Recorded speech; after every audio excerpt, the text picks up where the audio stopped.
What's up, guys? Today I checked out Midnight Sky, now streaming on Netflix. Midnight Sky seems like your standard Oscar consideration film, right? It's got a bunch of stars in it. It's got George Clooney. It's got Felicity Jones, David Oyelowo, Kyle Chandler, Demián, Bichir. I mean, it's a terrific cast. And George Clooney directs. And he has merits for directing. He was nominated for Best Director for Good Night and Good Luck.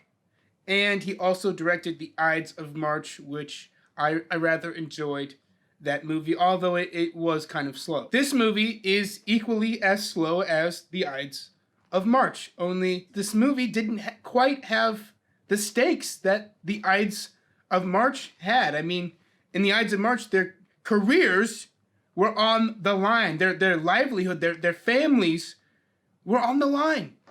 In this movie, I know that they had things on the line, but they did a very poor job of drawing attention to those things and, making it clear that the characters cared about losing those things, namely their lives. I mean, this is trying to be a space epic, okay? We get one or two of these kinds of movies a year now, right? Big budget movies that are in space. So many stars have gotten their take at it, and this is George Clooney's. The script is also, it's incomplete. The script is the reason there are no stakes. The script doesn't have people show concern for things that they should. I mean, there's a sequence where they're trying to get to Earth. They have to go through this uncharted territory. Most of space has been explored already, and they know what dangers lurk in certain areas. But this area that they have to go through to get to Earth, they've never explored it before. And they really don't do a good job of building up the tension from going through what could potentially be an asteroid field. Very dangerous place for their ship to go through. They don't say, oh, there's only one line about, well, we haven't explored that.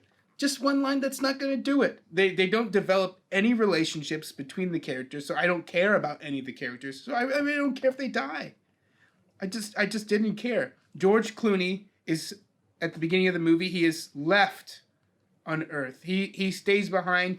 He thinks that because he controls the satellite dish that he can serve to help someone. And he himself is ill, and so he's going to die soon anyway. So he figures, I'll stay back on Earth. Unfortunately, a little girl is left behind, and he tries to get in contact with someone so they can come back to Earth and save her. And this was kind of a cute relationship. They didn't have the girl speak. They kind of had her be mute. And it was an interesting choice. And this character that George Clooney is playing looks really good on him. I mean, I would love to see him do this kind of character again, but in a better movie. He gives himself the most to work with, and I actually thought that his story was rather compelling.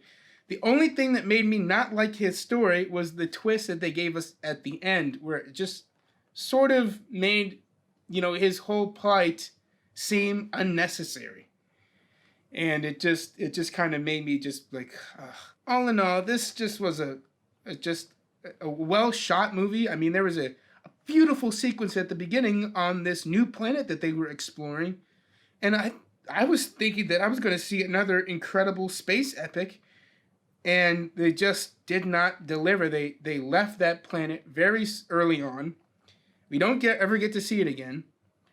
And they're just on this boring space venture that amounts to, very little tension. They only did tension at one small part of their journey, but it doesn't carry the film that you have one source of tension. You need way more. You need more stakes, and you really need to push the envelope, especially in a space movie. I mean, you have so much to work with there. Okay, guys, that's my review of Midnight Sky. I really didn't like it. I don't think it's worth checking out, unfortunately.